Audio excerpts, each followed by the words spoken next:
बहुत सालों पहले एक शहर में एक चक्की वाला रहता था। उसके 3 बेटे थे। उन तीनों बेटों में से सबसे छोटा बेटा मार्की उसका लाडला था। समय बीतता गया और उसके बेटे बड़े हो गए। उम्र के साथ वह चक्की वाला बीमार होने लगा और एक दिन उसकी मृत्यु हो गई। चक्की वाले ने अपने बड़े बेटे को पूरी चक्की दे दी, दूसरे बेटे को अपना गधा और अपने सबसे छोटे बेटे मार्की को एक बिल्ली दी जिसका नाम पुस था। यह जानकर मार्की का सबसे बड़ा भाई उस पर हंसने लगा और उसे घर से निकाल दिया। ऐसे में मार्की अपनी बिल्ली पुस को अपने साथ लेकर वहाँ से चला गया। चलते चलते उसे एक खाली कुटिया मिली जहाँ वे दोनों रहने लगे। अब मार्की चिंतित था कि आगे की जिंदगी वे कैसे गुजारेंगे। इसी चिंता में वह अपनी बिल्ली से बोला, पुस मेरे दोस्त, मेरे पास खाने के लिए कुछ भी नहीं है, तो मैं तुम्हारा ध्यान कैसे रखूँगा। अपने मालिक की यह बात सुनकर उसने कहा, आपको इस बात की चिंता करने की कोई ज़रूरत नहीं है। यह सुनकर मार्की अचंभित हो गया। वह पहली बार एक बिल्ली को बोलता हुआ देख रहा था। तभी वह बोला, तुम तो एक बिल्ली हो और तुम बोल सकती हो, लेकिन तुम मेरी मदद कैसे कर सकती हो। यह सुनकर पुस ने कहा, मैं आपके लिए बहुत कुछ कर सकती हूँ मेरे मालिक। आपको बस मेरे लिए एक बूट और एक बैग लाना होगा। यह सुनकर मार्की और अचंभित हुआ और सोचने लगा कि एक बूट और एक बैग से यह बिल्ली क्या करेगी। मार्की के पास कुछ पैसे बचे थे। अब वह उसी से उसके लिए एक बूट और एक बैग खरीदने वाला था। इसके बाद मार्की उसको लेकर एक जूते वाले के पास ले गया। वहाँ जाकर उसने कहा, मुझे अपनी बिल्ली के लिए एक बूट और एक बैग चाहिए। यह सुनकर दुकानदार अचंभित हो गया कि कोई इंसान अपनी बिल्ली के लिए एक बूट और बैग क्यों खरीदेगा। फिर वह दुकानदार पुस के नाप का एक बूट लेकर आया और उसके पास पुस के लिए एक बैग भी था। मार्की ने बूट और बैग के पैसे दुकानदार को दिए। मार्की ने बूट पुस को पहनाया और उसके हाथ में बैग थमा दिया। ऐसा हो जाने के बाद पुस ने कहा, मालिक, अब आप अपने घर जाइए और देखिए कि मैं क्या करती हूँ। यह कहकर पुस जंगल की ओर चली गई।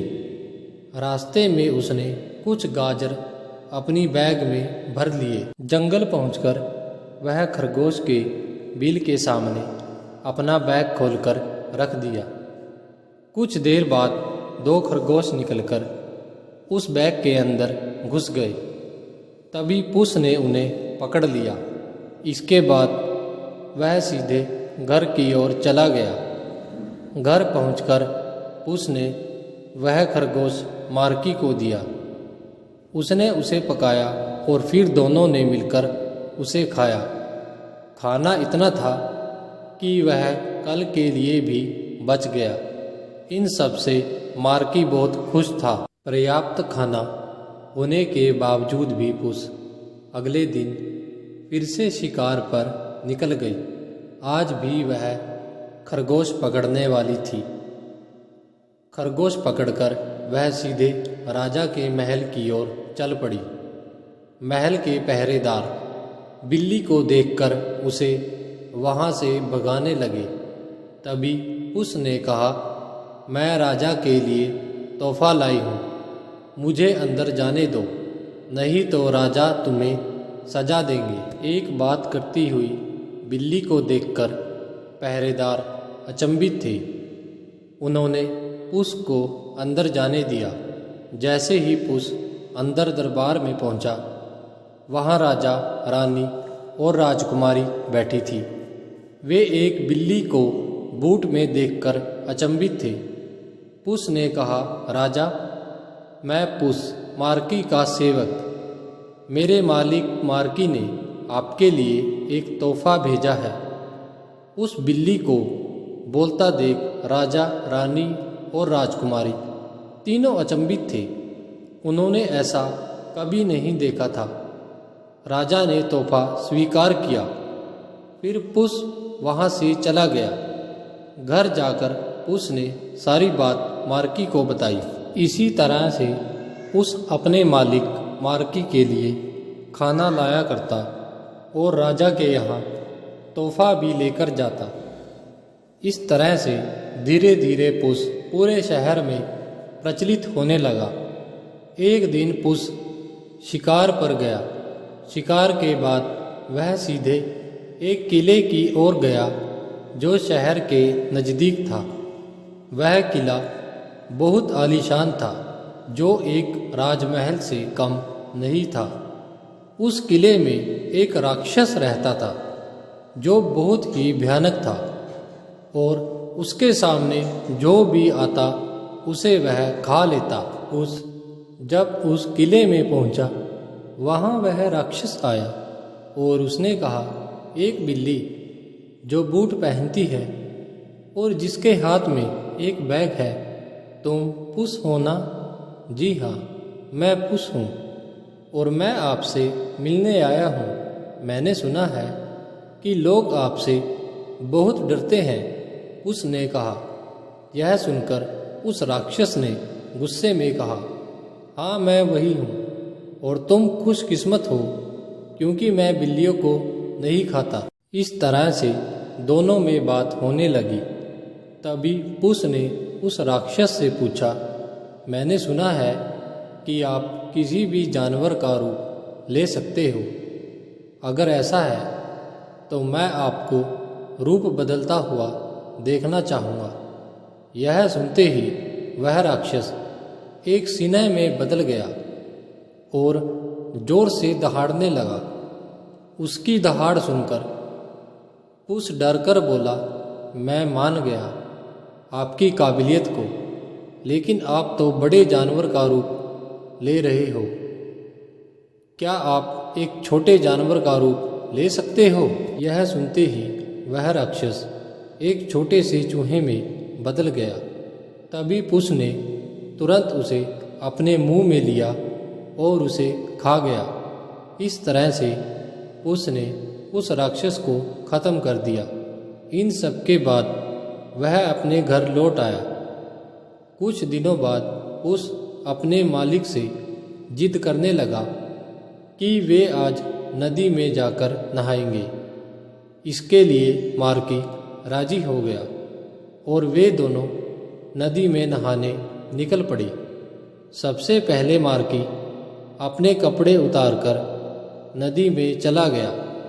तभी पुस उसके कपड़े लेकर एक पत्थर के पीछे छुप गया। नदी के पास से एक रास्ता गुजरता था जहाँ से राजा का रथ रोज गुजरता था। यह बात पुस को अच्छे से पता थी। पुस राजा के रथ को आता देख चिल्लाने लगा, मदद कीजिए, मेरे मालिक की मदद कीजिए। कुछ चोरों ने मेरे मालिक के कपड़े चुरा लिए हैं। राजा इस आवाज़ को अच्छे से पहचानता था। उसने अपने सारथी को रथ रोकने को कहा। रथ में रानी और राजकुमारी भी थी। रथ में शाही पोशाक भी थी। राजा ने उस पोशाक को मार्की को देने को कहा। मार्की उस पोशाक को पहनकर आया।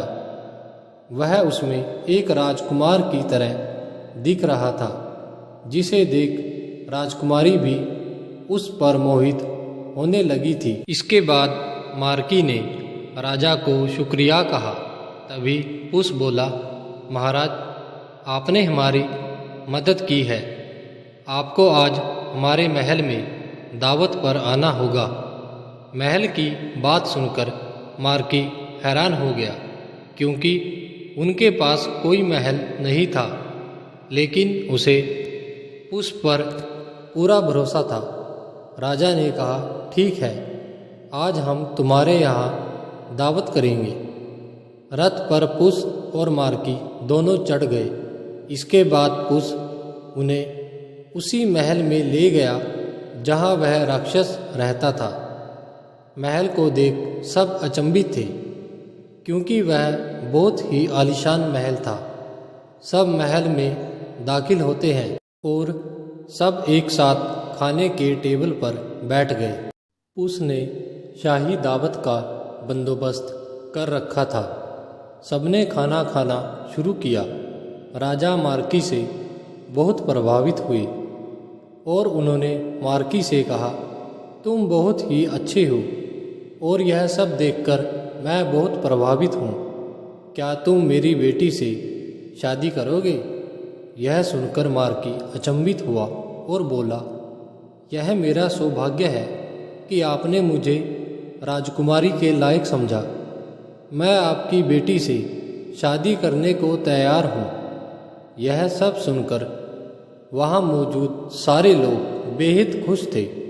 राजकुमारी और मार्की दोनों आपस में बेहद खुश थे। इस तरह से एक बिल्ली ने एक मामूली से लड़के को राजकुमार बना दिया।